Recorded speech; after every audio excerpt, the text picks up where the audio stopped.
past loved ones. I mean, past loved ones, and they Yes. scroll through them. Okay.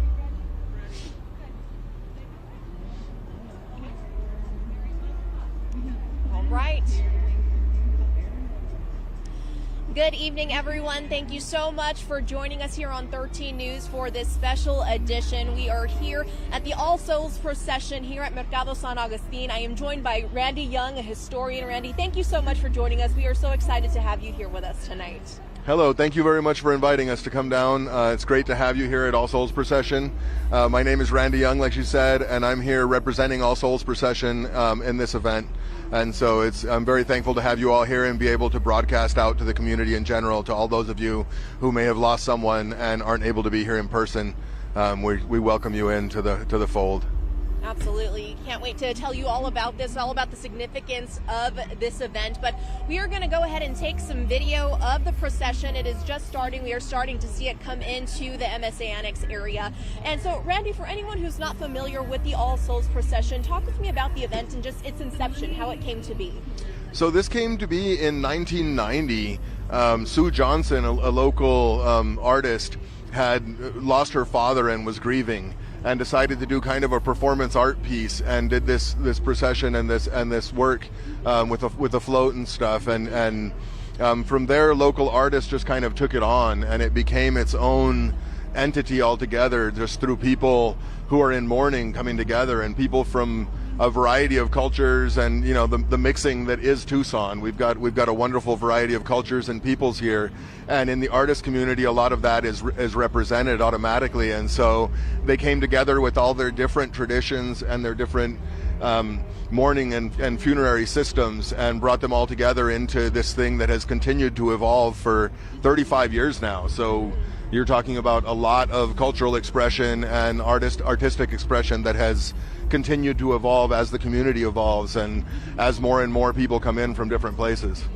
Absolutely. I know you talked about mourning, and Dia de los Muertos it holds a special place in the hearts of a lot of people, because while it is a time for mourning, it's also a time of celebration for a lot of these people, to celebrate the lives that they lived and the lives that they've touched. Talk with me about that influence. You mentioned you were in Mexico a couple of days ago, just the influence that the Hispanic culture has brought to this event. We're a largely Hispanic culture here locally, so it's been a big part of it throughout the years, for sure. But it really has been all the different walks of life bringing what they bring that has modified what this is from the start. It's been very multicultural, and almost all cultures, well, every culture deals with mourning and deals with loss of life, and they almost all have rituals around that, and they almost always take place in the fall.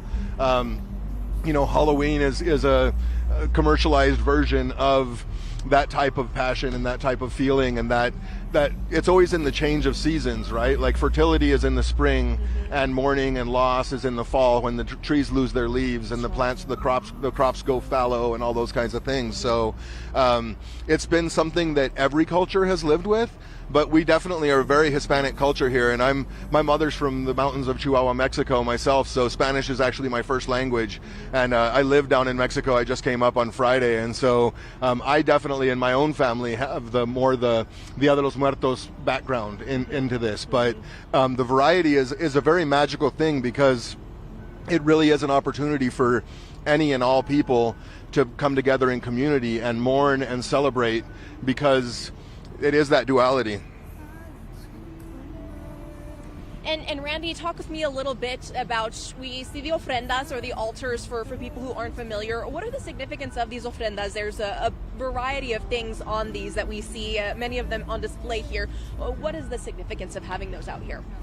The ofrendas, or the altars, are a thing that is traditional for not only showing that person that you're missing, like the shrine system has been used also through a lot of cultures, but it's something that brings that ability to see that person, but you also give offerings to that person, and it's usually, like in Dia de los Muertos, it's very much about the things that person liked.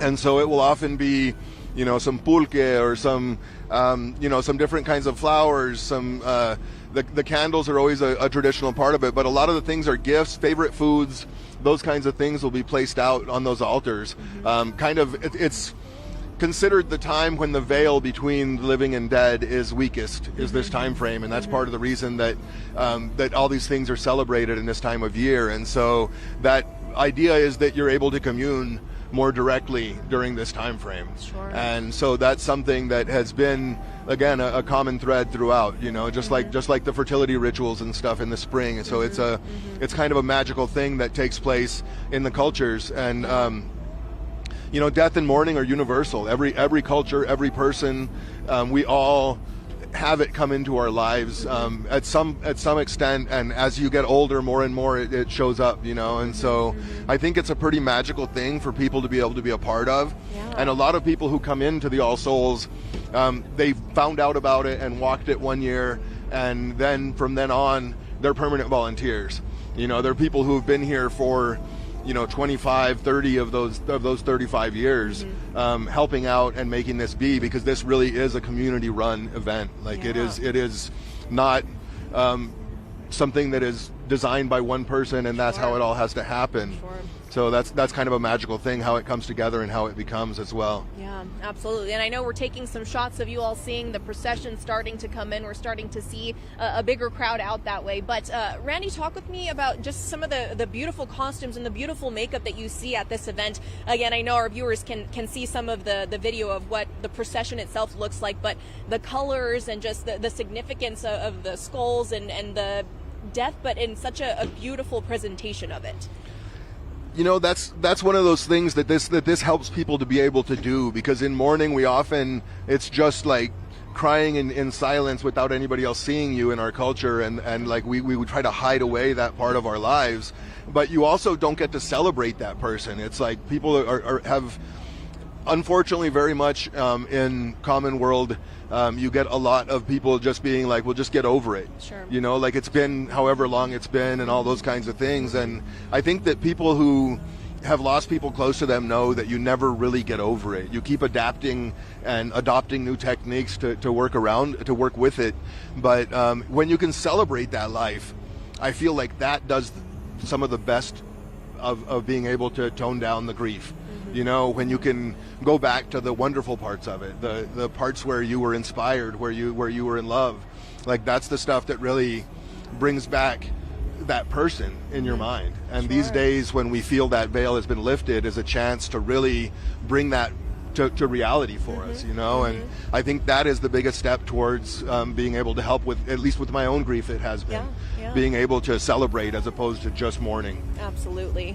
And Randy, for a lot of people who aren't familiar with the urn burn at the end, what is that all about? For anyone who's never been to the All Souls procession, we will be streaming live so that all of you can see that at the end, but just so you learn a little more about it, what exactly is that? So the urn is this giant stainless steel object that gets pulled through the streets. I actually had that wonderful honor and duty for 11 years for the All Souls procession, and it's the place where people's wishes, thoughts, memories, photographs, whatever things it is that they maybe want to let go of or maybe made copies of in order to commune with. And so all these things go into this urn: wishes, thoughts. I mean, for some people who have issues with the people they've lost, it's also an opportunity to express that. All the different ranges of emotion that come along with relationships, whatever kind it is, family, friend, whatever it may be. And so that really is a powerful thing to be able to put those mementos in there. And at the end of the event, during the event, this urn is lifted by a crane high above the crowd, and it is ignited and it burns, and all those things are transferred into the ether. And so it's really this opportunity for people to see that interaction between this side and that side. Fire has always kind of had that feeling. Sitting around a campfire, you get that kind of feeling. And so it's a pretty powerful tool also, I think, in the grieving process, to be able to put some of those things in there that you may not want to get rid of, but transferring them into the ether and into the universe is a much more viable way to move on with some of those things that, old letters, all these kinds of things. The urn gets filled with all kinds of things. We just ask that there be no plastics or anything like that in there, but it gets filled with all kinds of mementos and stuff, and it really is that chance to transfer a lot of those feelings. Yeah, absolutely, and we're excited to show you all how that looks. But for now, we did do a couple of interviews with various organizations that are heavily involved in this event, and so we want to give you a listen on to what they had to say. Oh, the first year was pretty... It's not good. I can't compare to the first year. The first year was intense on so many different levels, like physically pulling the urn that's over 500-600 pounds, the emotional, mental weight of seeing members of our community with pictures of their loved ones, old elderly people my age, kids, children, babies, people who have passed, have gone to the next place. Okay, gotcha. So yeah, it was heavy, super duper heavy. Everything was heavy that year. This year is a little bit different because 15 seconds. You can't predict everything, but at least I kind of know That what minute to went by expect. quick. Yeah, that wasn't a full minute.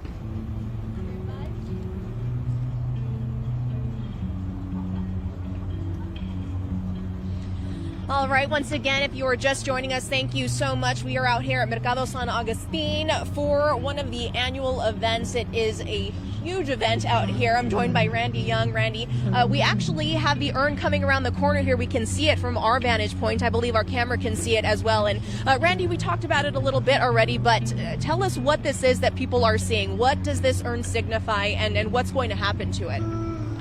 The urn really does signify kind of like the container that holds all those feelings, all those emotions, all that passion, and it is this thing that is transferred through the community. People have the opportunity through the ushers to be able to fill out a card with their thoughts, their remembrances, their whatever messages they want to send to the beyond, and place them inside of this urn. And so that's been happening the whole way along the walk. There's the ushers and the urn attendants both out there making all of that work, and so they're all a big part of this procession, and the urn is really that vehicle that makes it happen. It is a big, heavy item, and so the urn bearer, David Gaze, is there pulling that along right now. And as you walk, the urn is heavy on its own. The thing itself is over 500 pounds, and then you've got the cart, and then you've got all that paper and all that stuff. And if you carried a box of paper, that's a whole lot of weight. Yeah. So as it gets filled, it gets to be more and more weight. But also, as you walk along, and you see the grandmas, the nanas, the different people, the young kids, all with these photographs and all with these things, and coming up and putting their things into the urn and handing them off to the different people. That weighs more and more. The emotional weight and the spiritual weight of pulling that burden is really extreme. As you get here, when you start moving, you're like, this isn't heavy, this isn't a big deal. But by the time you start getting to this point here, you're drenched in sweat, you're completely exhausted, and you are spiritually very motivated and spent, because that's the thing with this, is because it is a celebration and a mourning. Every step, you step into somebody else's reality, whether they're celebrating or whether they're mourning. And so it's definitely an emotional roller coaster, not just for the urn bearer, but for everyone who's in the procession and is interacting with all of the many people who have come here because they are grieving and mourning in the moment. So they're not, there's some people that come every year, and it's a part of their yearly life cycle and ritual, and that's a beautiful thing. But there's also those people who just recently had that loss and are here because they don't know how else to interact, and this ability to mourn and celebrate in community is such a big grieving tool. It's such a powerful community tool, and it builds community in a way that I don't think anything else could. Yeah, and 35 years, Randy, 35 years you all have been holding this event. Tell me about the differences between when it was, the first year to now. I assume in size it's grown. We are seeing thousands of people out here in the street right now in their beautiful costumes, all here for the same reason. So how have things changed over these last 35 years? That's a really interesting question, because I think for those of us who are in the core group of people who put this on and make this happen, we've seen this evolution throughout the years, but for the majority of the people, it's their first time every time. Sure. You know, and so, but for us, it's changed in a lot of ways because we've had to continue to be able to accommodate more and more people. At this point, we have to hire, I believe it's 35 off-duty police officers, and you know, the SWAT vans, the motorcycles, the cop cars, all that kind of stuff all has to be hired in order to comply. We've got over 40 porta potties along the way, so there's a lot of infrastructure that has had to go into making this event have, you know, 150, 200,000 people per year, and be able to accommodate them in a way that is comfortable and functional for them. And definitely the Gadsden company has helped a lot with providing these locations for us to be able to do that in, which have also evolved through the years as their growth has taken place. But it really, the urn is that key motivating tool that is kind of the centerpiece for the whole event, because of the fact that it does carry those souls and that feeling. Absolutely, and we are giving our viewers a glimpse of that urn right now, along with all of the participants who have brought that urn in. Randy, if you can kind of give us a play-by-play of what we're seeing right now, that would be great for anyone who's watching in right now. So this is that urn that will be burning at the end of the session. The main structure is stainless steel, so it lasts through multiple years of work, but all the work that's gone into papering it and all of the things that are inside will all be burnt at the end of the evening tonight. And with this being a damp evening this evening, it's going to take a little bit more work to get that all to go, but there's professionals working on that. But this crew is all people who have designed their own costumes, the urn attendants and stuff, and they get a theme and a color code, a basic color code, and then from there it's really their own creativity and their own groups ideas that they have to work together on that brings together all this costuming and stuff. And it's you know, that's a really magical, powerful thing, is just to see that expression through each of these people. And I think that people who are able to focus in on the camera right now will be able to really see a lot of that and how elaborate a lot of that can be, you know. Absolutely. And it's really interesting because you look at these and you look at performance stuff in general, and it really is that people put together really simple things in such elaborate ways that they're just amazing once you get them. Oh my goodness, wow. They really are, and it's something that you can also learn to do if you come to the different All Souls workshops, or if you join one of these groups as a volunteer. Wow. But yeah, you can see the difficulty of pulling that urn at this point. The weight is there, and so while we can't really see it, everything's there at the bottom ready to burn. The notes, yeah, all the notes and everything are inside of there. And there's still a lot more that will be loaded in right now from the different ushers who've been, the urn attendants who've been carrying many urns in order to collect those along the whole way. Wow. And so all those will be loaded in, as well as any that have been sent in like from the internet and stuff as well. Wow. And so that's part of what's going on now, and now we're starting to get a lot of the flow of what is called the Domo coming across. Yeah, I mean, and we see all of these organizations that we work closely with, that we know so much about. We have homicide survivors here. We have Mouth of the Unborn. You know, so many groups that really work hard to memorialize the people who have been lost over this year. Most definitely. And how does it make you feel seeing this front and center once again, Randy?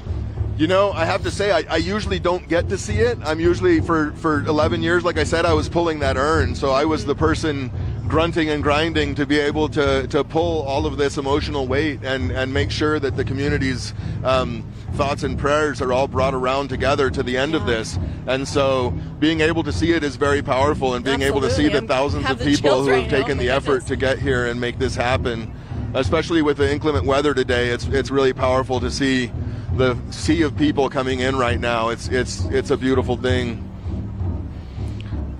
Yeah. And it's also, you know, the reality of each of these people, you know, like each of these has got their own story and their own feelings and their own reasons for being here. Yes.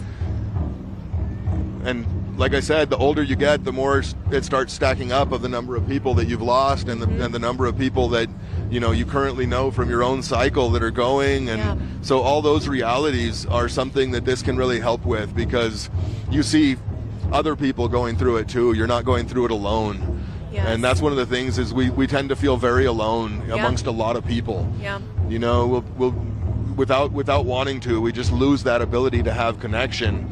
And I think really the costuming and stuff helps with that connection. It does. Because you're able to step out of being yourself. Yeah. You know, the tears can roll through a painted face, and it doesn't, you know, you don't feel like people are staring at you because everybody's here and doing it. And so I think costuming really helps with people being able to attach to those realities of themselves and be able to truly feel what they've got. Yeah. And to see so many people embracing it, you know, to see so many people a part of it and willing, and, you know, sometimes you go to events and people aren't, they're just there to watch, but so many of these people are clearly here to participate and be part of it and immerse themselves in this event and this culture, and I think that's something that's really special about it. It really is, and Many Mouths, One Stomach, the organization that organizes and puts on All Souls Procession, their whole point is to create festival culture, which is people coming together to celebrate and mourn and all of those things as community. And so they do a really wonderful job of that. This event, like I said, it continues to grow, and it takes a lot of funding to make this happen. Yeah. And it's been a very big point to not have this be a corporate sponsored event that is, you know, a big, huge logo over the stage and everything has to fit their message. It's very important that here the message is the individual's message, you know, and it really is your time to feel what you need to feel here. And so they've been able to do that by being a grassroots organization that really funds itself through community donations and individual donations. Some of the small businesses and stuff help contribute, but it really is those individuals, those multiple people that can maybe only send in $5, but they do it. And it's when you've got, you know, 100,000 people in the crowd, that can really multiply out, you know. And so the expenses is one of the things. A lot of people think that the money goes to the artists and the people who put this on, but the stipends that we get for being a part of this are really, I would say they might cover costuming for most of the people, Max, because it is a tiny nonprofit, and the majority of the funding goes into being able to pay for those porta potties, those officers, that, you know, the fire department, the road closures, all those things are huge expenses. And so the musicians, the sound crew, the light crew, the lighting and sound equipment companies and all that kind of stuff do a lot of donating of their time and their stuff. Like they bill minimally, so that's a really small part of the expenses. Actually, the majority of it goes in to those larger infrastructure things in order to be able to make, you know, this magic happen. It is, and 100,000 people be in a location this central in this downtown and all be safe. Absolutely. You know, that's a huge thing. Like the reports and incidents of stuff for this event are tiny. Like you get like a sprained ankle where somebody didn't see a curve and things like that. But overall, this is community, and so if somebody's tripping, somebody else is going to help them. You know, it's really beautiful in that way, and we really don't have any problems with people acting out. It's people are here for mourning and for ritual and for ceremony, and so it really is beautiful in that way, because there's not a lot of times that I see community come together like this. You know, it really, we're fairly divided, and even if we're in the same space, we'll be in separate groups in the same room, you know, and this is one of those places where it's all one room and everyone's welcome, and I think that we need more of that in our society. Absolutely, absolutely. And Randy, walk me through what we're seeing now. We're seeing some groups cross the stage. What is happening here? So this is called the Domo, and the Domo is the opportunity for all those people who came and with floats or with their own things. Basically anyone who chooses to be a part of the Domo is able to come across and be seen, you know, because that's one of the big things with this is when you're mourning, when you're in that circumstance, you want to be seen, right? Like that's one of the things, like I see you, right? That has deep meaning to people. And so this is one of those opportunities to feel and be seen and have your message be heard and seen by all those who are here. And so these different groups and these different people walking with their passion and with their things that they're dealing with in life right now is really a powerful message to our world of how much community can come together and how much we can unify. Oh my goodness. And our photographer is getting a shot of all of this so people can just take it all in. It's really hard to being here is much different than seeing it on video. I'm sure you guys can see how beautiful it is, but the energy here is just, it's something else. I'm getting teary-eyed. Oh my goodness. I hear you. Wow. It really is powerful to see and feel. I mean, it is something that is completely, you feel it in your nerves, you feel it in your body.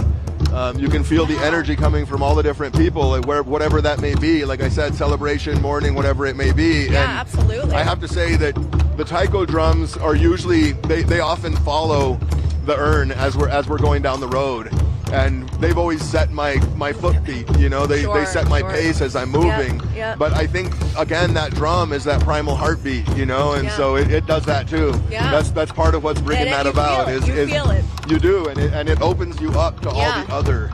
And that's the reason for a lot of these things we do in ceremony and in ritual, dance, drumming, all of those things, they connect you, and they connect you to those around you. Yes. You're no longer separate when you're moving with others, and so I think that's a really powerful thing. And this is just such a wonderful opportunity for so many people to be able to truly feel community and feel love and feel mourning and celebration. But it's something that's really hard to try to communicate to people through the airwaves, but I think they're probably starting to feel it too, because I'm sure they can hear that drum beat in the background. People singing and just seeing the beauty, and people holding photos. Oh my goodness. Even pets. There's photos of pets and, oh yes, animals and so many. There's a whole lot of different expression in that way. It always has been. There's been people with giant floats of their dog that's passed, and all these different things. And grief is grief. Yes. That feeling of loss. I mean, it can translate into a lot of different, again, relationships, and that's a pretty powerful thing. Actually, one of the things that I haven't seen yet, but will be coming along, is a memory of a jaguar. Wow. Named Libélula. And Libélula was on the Jaguar Reserve down in Sonora, Mexico, south of here, and she's a matriarch of the reserve. She had multiple years of cubs there. I believe it was 11 years, the same amount of years as I've been pulling the urn. That's how I remember. And so 11 years she was reproducing there on the Jaguar Reserve down in Zaguaripa, Sonora, where I live there.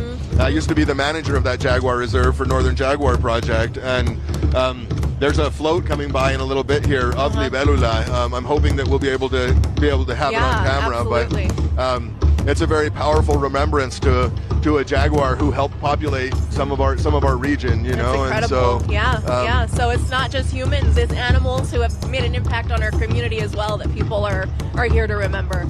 Exactly. And Center for Biological Diversity has done a float and done things for multiple years as well, with a lot of the biodiversity loss that we have in the area. And so this really is that opportunity to mourn together in community for whatever it is that you're passionate about, and that you're feeling like you need to express, And so that's a really powerful element of this. And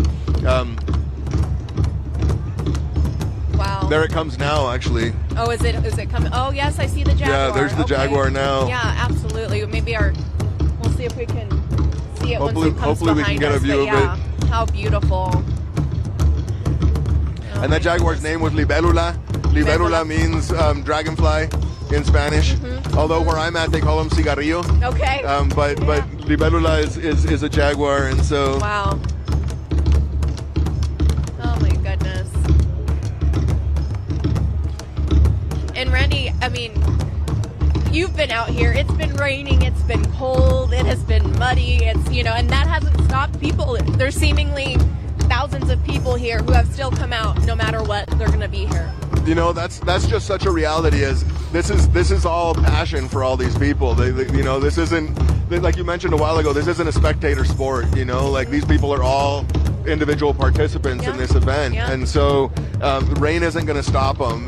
Like not much is going to stop them. You're here mourning. You're here celebrating. Yes. That's powerful. That's coming from within. It's not like, I'm sure several people have got dripping costumes and have got, their makeup is completely wasted and all that kind of stuff. Yep. But it's it's more about having done it and you know, the makeup and all that kind of stuff, and you know, putting in your effort for what you're passionate about, than it is about that final look, you know, for these folks. Like the rain didn't hamper any of that. You can see Nothing. It's really filling in here. Yes, absolutely. That's incredible. You know, that was kind of our worry coming here. I'm like, oh no, you know, is that going to put a damper on the event? But no, people are out here and people are celebrating and doing what they came to do, rain or shine, and I love to see that. Me too, and it's really a powerful thing, because, you know, I was also kind of worried, because as one of the organizers, you always worry about the vendors and those people who have committed to being here. Yep. And, you know, that's one of the wonderful things here, is when you do come down, you'll have all those different cultures we were talking about are represented here in the different food trucks and stuff that are here. Yes. And so we've got a great mix out there, which is enough to be able to help all these people not walk away hungry, you know, because this passion that drives you, at some point you've got to refuel, you know, and that's a big thing too. Absolutely. So having all those commodities here for people and all those conveniences is really an important thing, you know, the bathrooms, all that kind of stuff, for all these people to be able to truly feel comfortable and do what they need to do here and not have to think about that part. Yes, and seeing, you know, unfortunately so many of the people who we've covered in various stories, their photos, you know, up it's heart-wrenching, but you know, the families are here to celebrate their lives, and that, I'm gonna cry again. Here I am crying. Oh my goodness, it's just so powerful. It is, and that's a good thing, you know, like we should never let that go. We should never feel bad for feeling passionate about things and crying whenever we need to cry, you know. And like in front of us here, we currently have the Ancestors Project playing too, and that's a way for people who can't be here or who are here to send in photographs of loved ones and have those projected for everyone to be able to see, and everyone to know that, like, that person was loved and that person is missed. Yes. You know, and again, being seen is so valuable in our culture. We're so not seen, and we focus so much on those celebrities who are seen, you know, in our lives and in our daily lives, and it feels like those people that we love get ignored whenever, you know, one celebrity passes away, and everybody's you know, mentioning them online, and it's like, why is no one mentioning my grandma? Why is no one mentioning my father? You know, and so this is that opportunity to have that reality be there and be seen and be heard and be felt. Yes. And so as I walked with the urn all these years that I've been pulling it, each step I took, I'd look to the side and try to draw in those people who are holding the pictures of their loved ones, and know that let them know that they're seen, and that I'm carrying part of the burden for them, you know. And so that was an automatic for me. With each step, I would pivot to the side and see those people and bring them in, because that is what this is about, is bringing that community in and letting those people feel loved and they clearly feel valid. They definitely are. are. And that's one of the beautiful things that this community comes together to do. And I really believe that those 35 years of All Souls Procession have really helped shape this community into being more loving and more caring and more understanding of each other, because anyone who's been in this lot with us has got that feeling of being hugged in a group way, you know, being loved, being cared for, and your loved ones being cared for, which is sometimes even more important, you know. Like, we can feel ignored, but if we feel like the people we love are ignored, that has a bigger effect. Absolutely. Oh my goodness, this is just, it's beautiful. It's beautiful.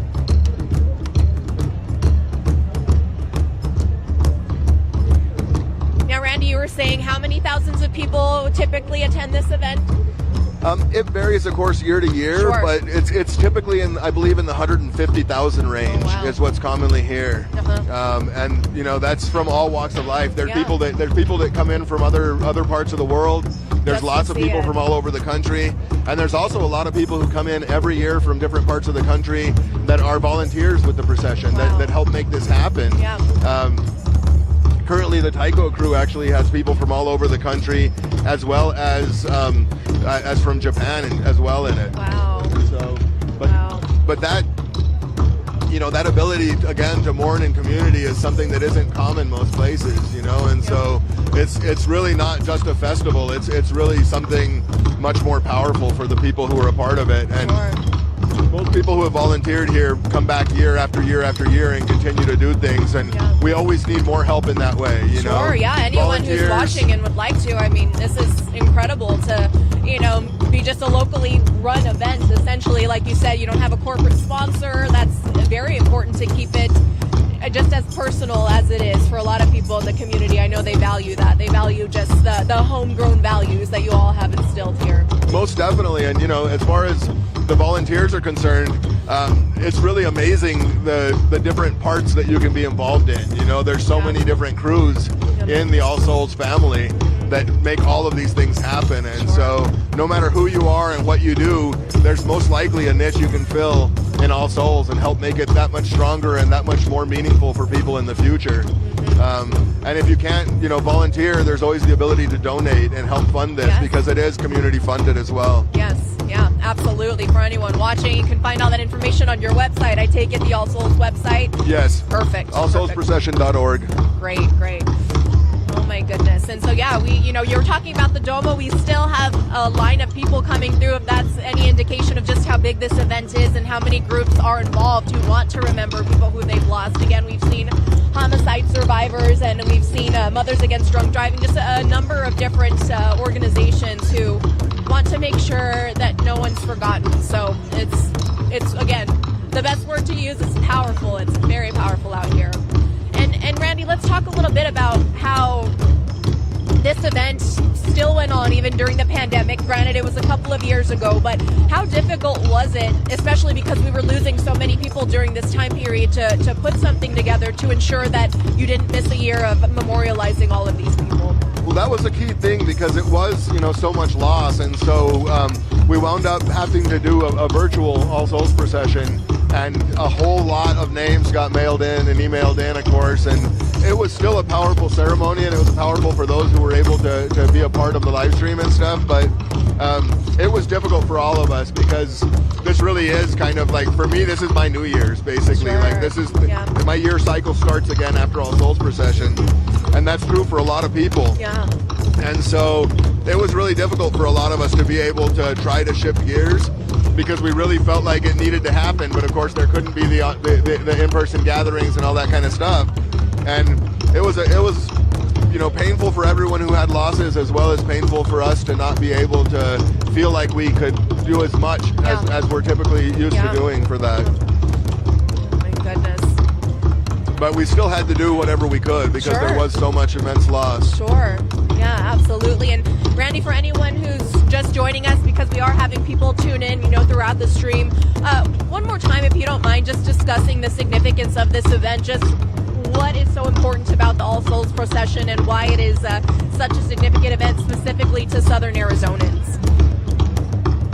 Well, again, it's a 35-year-old event now, so it's something that we've been doing in this ceremony and this ritual for over 35 years now, and it's been growing and modifying as it's gone throughout the years, but it's really the only opportunity we have in the area here to get together in this kind of community and really mourn and celebrate those who we've lost.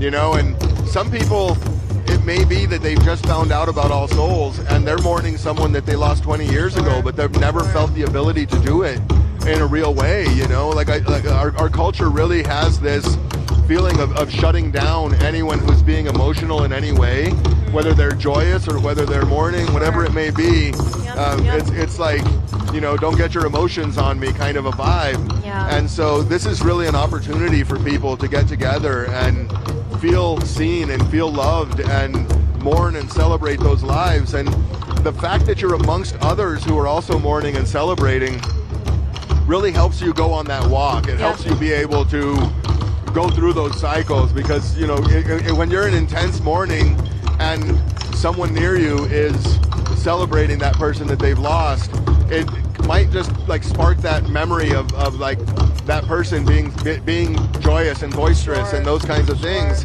and that may be a spark that helps you move on. But just having this opportunity to be amongst community in this way is extremely powerful. And these people that have come together to do this, it was a rainy, drizzly, like cold night earlier, and it's gotten a lot better now.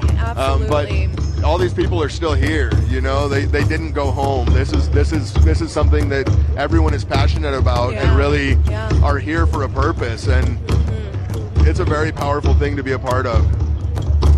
Yeah, and we have families here, them holding up signs, information needed, even people who have lost loved ones and their cases are unsolved. That, means a lot. We covered this story, unfortunately. This young woman, Stacy, was killed in a hit and run very recently. And so I see her sign here, and all of these things are just, reminders that there are still people who are not resting until their loved ones find justice and things like that. So, again, it's just a very humbling and powerful experience to see all these people and all of the family members just wanting to make sure that their loved ones aren't forgotten and that their loved ones can rest in peace, really. That is definitely true, and Stacy was a friend of mine and a big part of the downtown community, yes. And her loss is extremely felt, but also that feeling of unresolved, of not knowing, Yep. Who did that and what circumstances and all those kinds of things is very painful, and it's painful for a community Yes. in general. And Yes. so hopefully if anyone knows anything, they can come forward with that, Yeah. because somebody probably does. But that's an extremely painful thing for the community and for her family and her sister. Yeah. I can only imagine what Yeah. that must be like, and my heart goes out to them. Absolutely, yeah. She seems to have touched a lot of lives, judging by the aftermath when everything happened. So many people. So again, seeing her family members and loved ones holding up that sign really just it hits close to home. Yeah, and this is really, like I said, it's that opportunity for people to be seen and to feel like their loved ones are seen. Yeah. Because Yeah. so many times, again, we lose someone and we feel like no one noticed. Yep. No one Yep. noticed that this person's gone, even though like Yes. I've got a hole in my heart, Absolutely. and nobody else is paying attention to this. Absolutely. And so this is that night where those people can come out. Another one of our good friends, Scotty, just played on the Ancestors Project. Scotty was a local musician, and they just keep scrolling by, and it's so much loss. But this ability to mourn them in community is an ability to really move forward and not forget, remember more, but Yes. but Yep. in a more healthy way. Like Yes. that's the powerful thing about coming together in community like this. It's Yeah. that therapy is like a hug, but this is like a big group hug where you really get to feel that in a way that you can't describe. If people are feeling that loss and those kinds of things, I recommend you come down, Yeah. get involved, Yeah. or just come down and be a part of it next year. It's never too late to really feel that embrace and work through a lot of that grief and that Yes. loss. Absolutely, and you kind of led me to thinking, we're all familiar with the machismo in Hispanic culture, and seeing so many just men, women, children, people of all ages, of all, walks of life. It's really incredible. That kind of goes out the window because this is something that brings everyone together. And like you said, it kind of allows them to mourn in a safe space. Exactly, and that is a big thing. We don't have that opportunity often. Like that machismo feeling you're mentioning is something I remember, being smacked by my uncles when I was a kid for like crying about something, Sure. and it's like, you can't cry. And it's like, no, here you're allowed to cry, you're allowed to really deal with those emotions and work Yeah. through them and feel them. Like that's really the most important thing is to really feel what your body's wanting you to feel, Yeah. and have that release. It's so cathartic. Yeah, my goodness. And it's just, I just like taking, a moment or two to kind of take it all in. It's just, there's so much to look at, so many colors, so many different costumes, and it's so beautiful. You see this in Mexico City, the Dia de los Muertos celebrations, and all across Mexico, and I've never been to that. I don't know if you have, but this, really does feel close to, what someone would see if they were to go there to watch this. Yeah, most definitely. And just like there's a lot of different people and a lot of different artists and a lot of different mentalities coming together. And so you really have that beautiful variety of how different people feel and express themselves, and how they choose to express that artistically and through their painting and Yeah. through their signs and Yeah. through the things that they do. And it's really difficult because a part of me wants to be able to mention each person and talk to each person. Yes, I know. I'm because looking, I'm waving, I'm there's so seeing much them. I'm like, feeling oh my goodness, and there's so it's much just, passion, and Yes. it's really just so powerful to be a Yeah. part of. Yeah.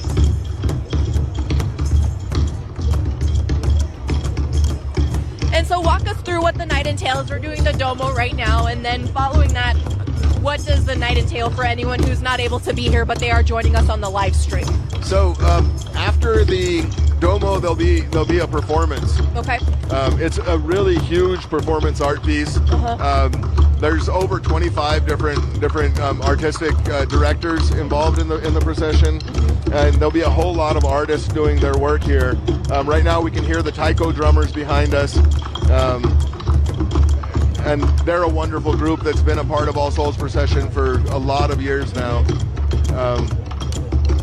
And so there's the Domo, and then there's a really awesome performance, which really kind of helps bring everybody together, because those ooh and ah moments really they bond, they bind people. And so the performance is this opportunity to do that. And I think there's a lot of people who may not understand the link of the performance in it, but in any ceremony, in any ritual, the shamans of old, all the different peoples, there's a good amount of performance in that. There's dance, there's all these things that bond people and bind people. And even if you're not the one doing it, when your heart is beating with the drum and your eyes are flowing with that movement, you can't help but move with it, and it really does a thing that you can't do with words, like dance is a powerful tool, and fire is a powerful tool, and all of these different elements that come together in a ritual ceremony really help people to get past themselves, to step out of themselves. Just like I was talking about with the makeup and the costuming, it helps you step out of yourself. It helps you express yourself and feel those emotions and things in a way that, like, the way I look normally might not allow me to. Yes. Like that all goes out the window whenever you step into this realm. And so that performance does that for the entirety of the group at once. And these people are extreme professionals in what they do here, and they're pretty close to volunteering their time completely to make this happen.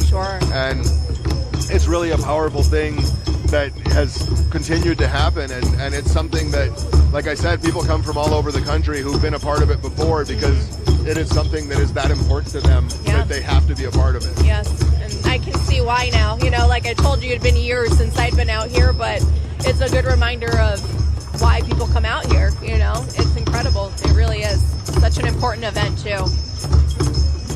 And I think that's one of the things too, is that sometimes people come down for the event as an event, and they may not get the full meaning. They might not sink into their bones what's taking place. But if you come here in a state of mourning and celebration about someone you've lost, you link in. Like it immediately. You feel it immediately, and you feel the energy, and you feel that connectedness. And so I think that's something that a lot of people who may have come in the past and didn't feel like it was something that talked to them. That's very often the reason, is because they came just as a spectator instead of a participant. And I think when you step through that veil, the charge and the power can't be denied. It's really powerful. Well, Randy, thank you so much. We're going to give you a break. I know we have interviewed a ton of organizations, and we have some videos to pull up with some interviews with them, hoping we can pull one up so that you all can hear about some of the important message that they have to say about this incredible event.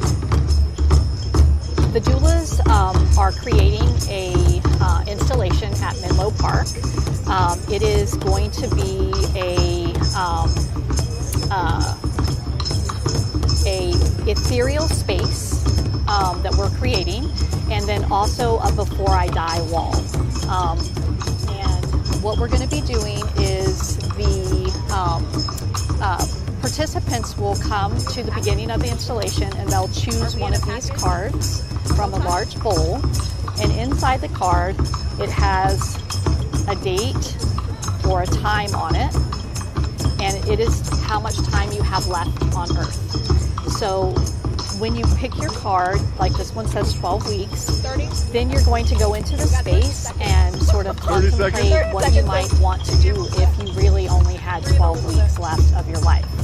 And so we're hoping that invokes some curiosity for you and sort of helps you realize what is important to you and what you might not be doing in this life that you want to be doing.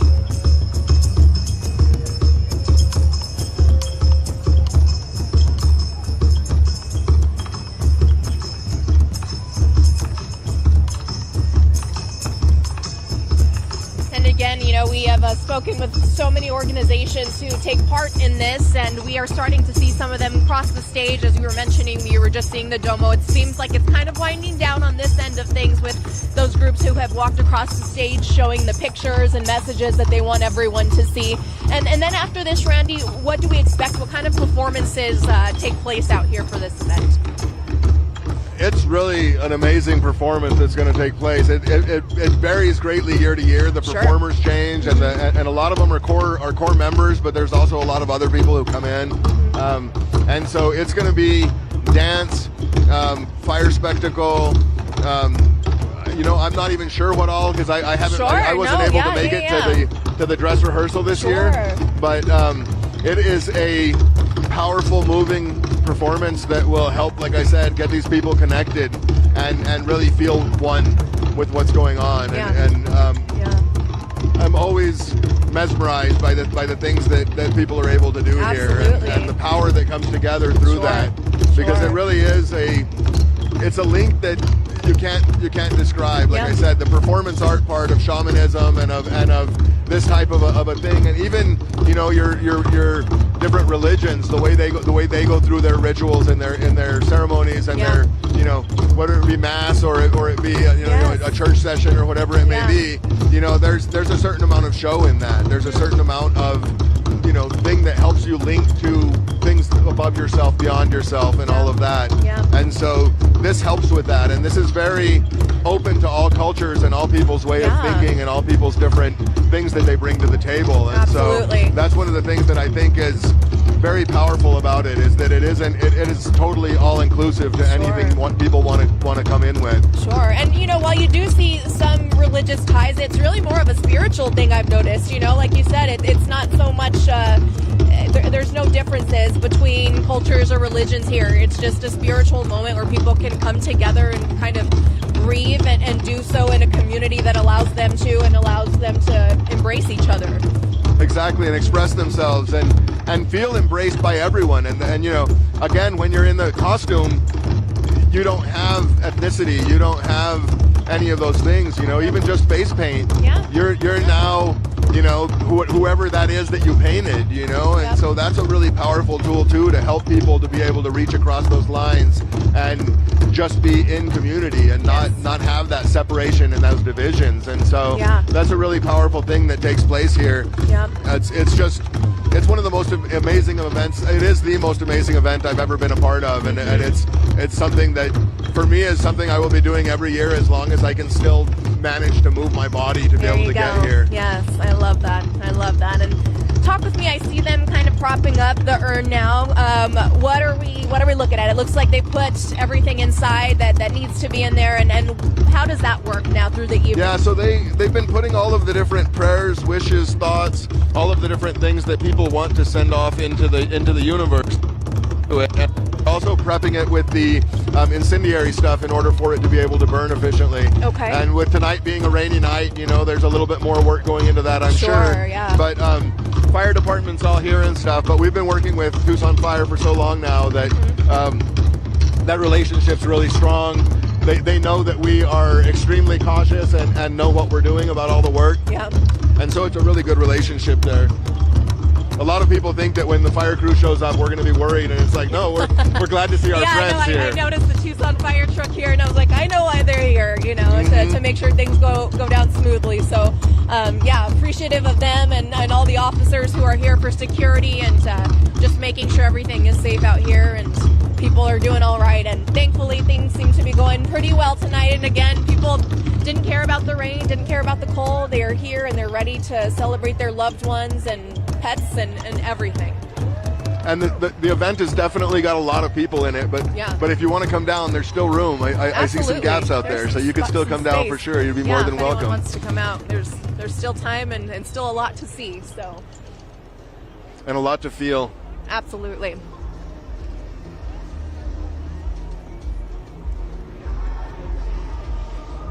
I have to ask you, Randy, because I think since the movie came out, a lot of people kind of relate the movie now so they can kind of identify some of the items that are a part of Dia de los Muertos in the culture. Have you seen Coco? I actually have not. You have not seen Coco? I have not seen it, Oh my no. goodness. Okay, well, we're going to have to give you some homework, but it really is. It's a great movie, I think, especially for kids who are, learning about all of the rich history and their culture, and it just really kind of brings that culture to the forefront, I would say. I've met a lot of people who now know what ofrenda is and, different things because of the movie, and so it was a great little movie for us to check out, and I think you'd like it too. So. I would love to see it, actually. I've been wanting to. I'm really disconnected. I live in a small town down in Mexico helping to save jaguars, and I've got a nonprofit working on that down there. And so I'm pretty disconnected from media and stuff most of the time. I'm just working on the grind all the time down there. And a lot of communing with nature. Yes. But definitely awesome. I just came up Friday night. I showed up in order to be able to be a part of this, and that's how it's been for quite a few years now. For about 9 years, I've been living down there and coming up occasionally. And like I mentioned earlier, Spanish is my first language. Yes. Yep. My mom's from the mountains of Chihuahua, and so I'm very comfortable down there. I'm very much a part of the community where I'm at, and it's a powerful thing we're doing. So yes, absolutely. Seems like people are kind of clearing out where the urn is, so seemingly getting ready to pull it up. So do they burn it and then pull it up? No, it will work? come up at the right time in the performance. Ah, okay. So it doesn't just come up on its like beforehand. It's a part of the performance. So when it's kind of the crescendo time, gotcha. it will start coming up and then ignite. Okay. And that really is a powerful moment for everyone who knows that they've put their things in there and are kind of releasing those feelings, those emotions, feeling that connection. Depending on what your feelings are in that moment of grief, because it is a roller coaster when you're actually allowing yourself to feel it. Sure. Like so much of the time when you repress things, you only really get to live one of the emotions. Your body, your mind, your spirit isn't allowed to go through those transitions of grief. And grief is a very varied thing, depending on the person, the relationship you had with that person, the last words you've had. All these different things can affect that so much. And again, being able to be in community this way when you're mourning really gives that ability for you to go through those different steps. And when you see somebody else, either grieving more deeply or celebrating more heavily, however it may be, it gives you permission to feel those ways. Yes. And that's something we need a lot of the time, is really that ability and that permission to allow it to flow and really feel. We repress our feelings so much, and it's so important that we actually work through them and let them be, and grief never gets better. You just get more used to it, and so it's really something that people year after year come back and they may have new people in their periphery that they've lost, but there's still that core person that is just still who they want to talk to when they wake up in the morning, all those kinds of things. And it's really a very powerful thing to be able to run into someone who also knew them in this ceremony and this feeling, and be able to have that interaction and have them be like there for you in this way, instead of in that way at the family barbecue where they're like, don't cry, mijo. It's like, no, cry, mijo. Like, come here, let me hug you. Like, go ahead, break down, do what you need to do. Absolutely, and this is a place for that. It is. Now, Randy, I know I'm maybe getting ahead of myself, but when do you all start preparing for this event? So, tomorrow, or is the group going to get together and say, hey, it's time to start organizing this again? How does that work? In a lot of ways, it is right away. Wow, okay. At least for a lot of the core group and a lot of the people who are, maybe just walking into this and just seeing, what it is. And so they're starting to plan for next year already, even if it's just in the back of their mind. But for the organizers, definitely, there's, I think they probably take about 20 minutes backstage to like let go of this one and then start thinking about the next one. Wow. Because it is, if you look around here, this thing is extremely important to all these people. Yeah. So if you're on the other side of the stage back there as one of the organizers, you have that pressure and that feeling of like, I've got to make sure that all of these people have that opportunity again, and not just these ones, but the ones who may lose someone this year, Sure. you know, and Yeah. are going to need this release and this ability to feel and all of those things. And so there's a lot of pressure on that, on the people who organize this event, which is a small core group overall. But then from there, it multiplies out into all the different people who are volunteers and part of the crew, the stage crew, the lighting crews, all the different things that put these together, because it's hundreds of people that come together to make this happen for 100,000 people. Wow. You know, or It's more. really And incredible, so yeah. it Yeah. really is a very powerful thing. And if you were here throughout the process, you'd be amazed at how few people make such a huge thing happen. But we're always needing more people. Yes. You know, we're Yeah. needing those individuals to come out and volunteer, to bring their artistic thoughts, their artistic feelings, to bring their, you know, performance pieces, whatever it may be, to the table and become a part of it. And if you're not able to do that, you know, to bring those donations and help fund this, because it is a tiny community event, even though there's 100,000 people here right now. Yeah. It's a really tiny event, and it doesn't have a huge overseeing body, you know. Yes. Many mouths, one stomach that runs it. Basically, this is the main thing that all their focus goes into. The rest of the time, they've got other projects that they do, but this is the big project, you know. And it's not just here tonight. Last night at Armory Park, there was the Procession of Little Angels, Yes. which is an opportunity for kids and things to be able to mourn and celebrate and do those things, which is a really powerful thing. Yes. And Stories That Soar works there and talks with the kids, and they create a play out of the different kids' experiences, and it's something really powerful for them to be able to express themselves in that way and have, you know, professionals act that out and have that be something that they can feel and really be a part of. And so that's a really beautiful event that's also part of this. And you know, it's that feeling and that passion that drives all of us that do this. You know, this is not, no one is making money or getting rich off this event. This is just passion and love, and solely for the community. A need to give, you Yeah. know, and everybody who's a part of this is giving so much of themselves to make this be. And so that's a really powerful side of it that you don't see from this side so much, Sure. you know, but Sure. it really is a huge, powerful undertaking for everyone who's here. Wow.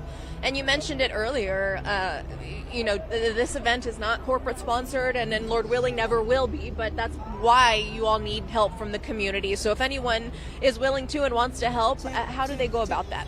AllSoulsProcession.org is the website to be able to donate through. Also, if you're here or you see any of our posters, there's the QR code on there that you can snap.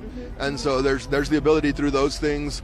There's also here amongst us, there are the buskers, the hungry ghosts. And so they're around on stilts and in different ways performing as circus performers that are all also taking in those donations from people. Great. But we do it in a very respectful way because people are mourning and feeling all of that. Yeah. Yeah. And so that's one of the things, is that a lot of people who may want to give, you know, they may be in costume tonight. They may not have that ability tonight, but there's always the ability in the days that follow as well. Yeah. Yeah. Wow. So powerful. And I just saw a young woman I went to high school with displayed up there, and just, my goodness. Yeah, the Ancestors Project is always so powerful because, Yeah. you know, unfortunately, I think everyone in the crowd will see someone that they didn't know past.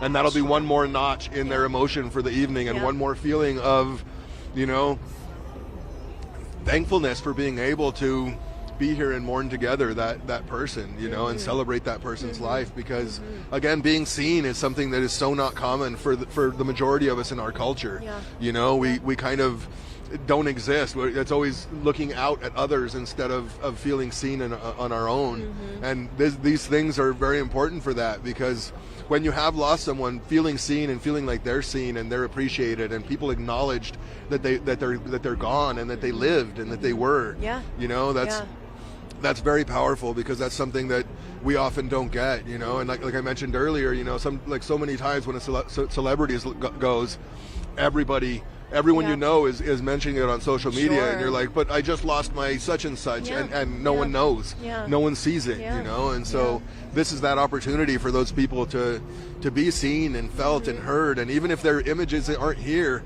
their souls are here, you know, amongst their loved ones that are out here in this crowd.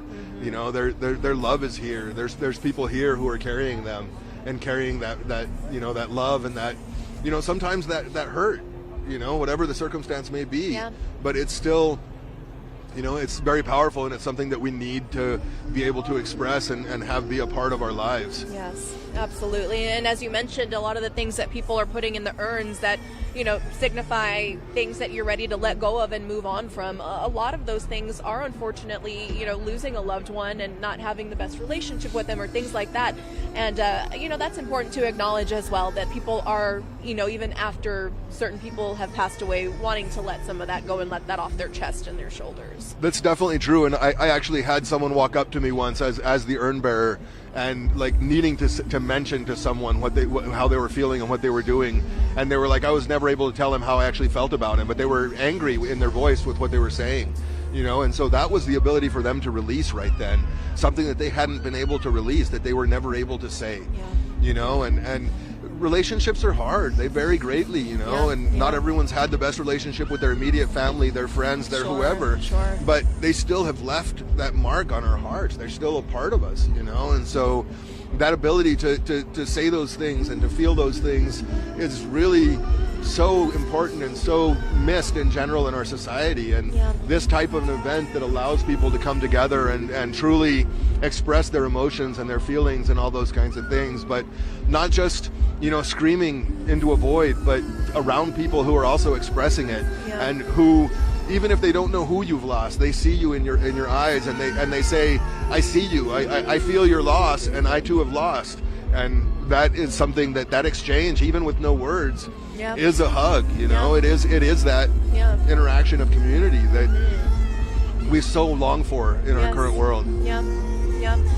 And I, you know, I've seen it also as an opportunity. You know, maybe there are people here who haven't lost someone close to them, but it's not only an opportunity for them to offer the people that they know a hug and to console them, but an opportunity to be grateful for what you have as well. And, you know, living life to its fullest and living life like, you know, today is your last day is also something that I can see a lot of people taking away from this event. That's definitely true, and it's something that really motivates a lot of people that are involved in the procession as well, is that ability for others to do that and to mourn and to connect, because not everyone has, you know, dealt with a lot of that, and you know, I'm glad for them, but for those of us who have had them really close, it's something that you know, can be something that holds you back forever or motivates you forward forever, you know, and that's a really big thing. I actually, the nonprofit that I started right after I lost my best friend, and a week from his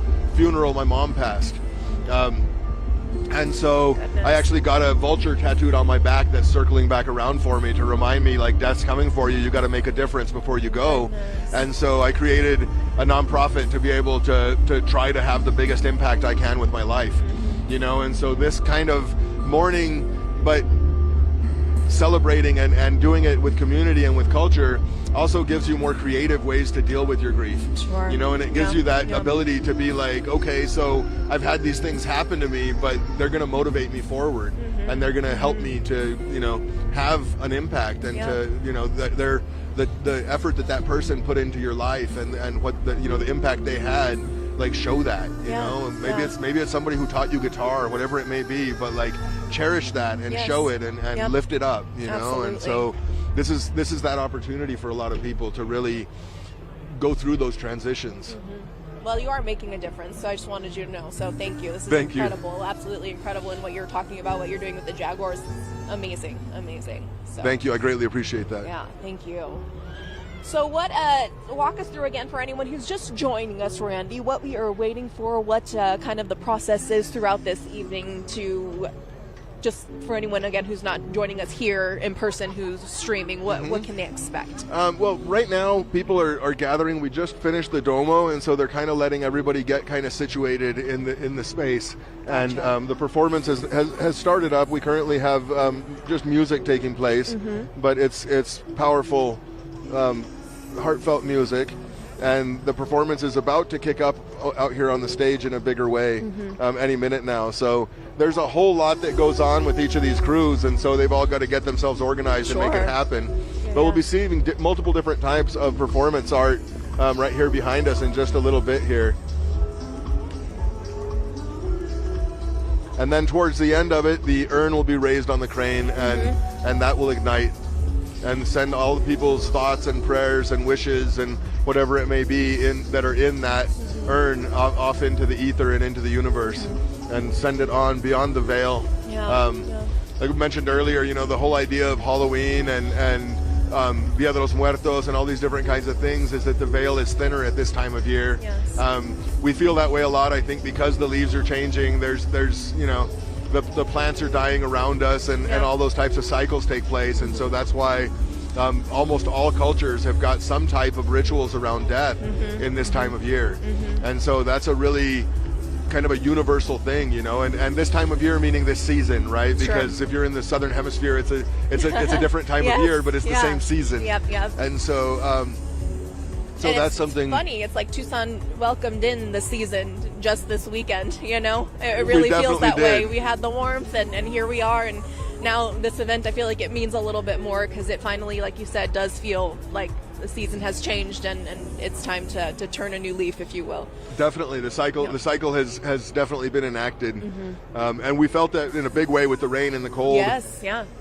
And I'm really thankful to everyone who made it out throughout all that, because this event really is about that community and each of those individuals, and so the more people are here, the more hearts connect, and the more powerful that energy becomes amongst the whole grouping. And so I think that that's a really something that you have to experience to really be able to understand how much power comes from those links and those connections between all these people. Yep. Oh goodness, we got some raindrops. It's just Mother Nature telling us I'm here. Told ya. You mentioned seasons? Yeah, here it is. Oh goodness. Everyone's putting their hoods up because we got a little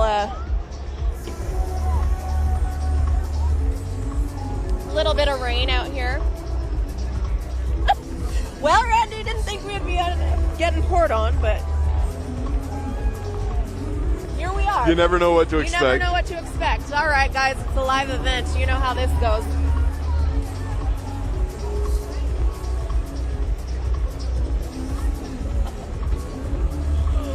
Oh, wow. Just washing away all the bad, right? There you go. That's how we'll see it. A nice cleansing rain. Yeah. Got a lot of people who have their umbrellas, so that's good.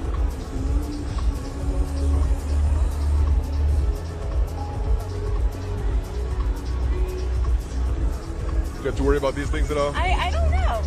Kind of holding it down here just in case.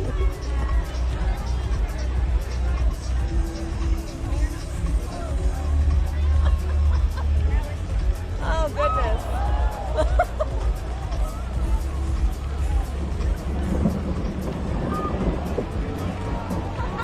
Seems like everything's kind of shut down now, so I think we're going to maybe cut the feed for a moment.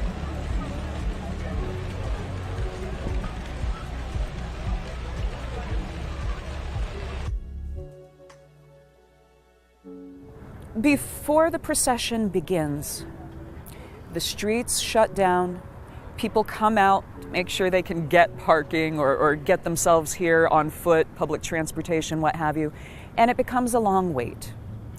And yes, we are here to collect funds, to collect donations, to educate the public as to what it takes to keep this going, but we're also there to connect. We don't ever want anybody to say, it's a wonderful event and I get a lot out of it, but I can't bear sitting there bored. So we come, we connect, we entertain. I don't want to say that we're a pre-show because we're not doing a choreographed set, but we are there to give them more quality moments, to answer questions that they might have, and to really be facilitators for the whole experience.